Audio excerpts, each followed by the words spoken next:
bak şu tarafta. Evet. Bak şuna. Nasıl geçeceğiz buradan? Ben o falan geçeceğim. Ben bu öyle geçeceğim ben. Melis direkt devam edin. Yukarıya. Korkmayın, ben buradayım. Bir şey var orada. İyi. Şuna şu taraftan mı geçeceğim? Evet. Şuradan geçelim. Evet. Bir şey var. O taraftan geçiş var mı bakalım? Var. Bak şuna. Şuna gel. O taraftan değil. Buradan.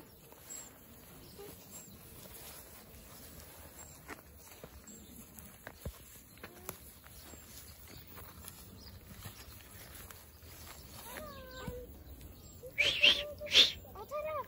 Çınar. Orada. Boş. Ne orada? Gel. Evet. Sen önden git. Gel. Bu tarafta. Bu tarafta. Geç geç.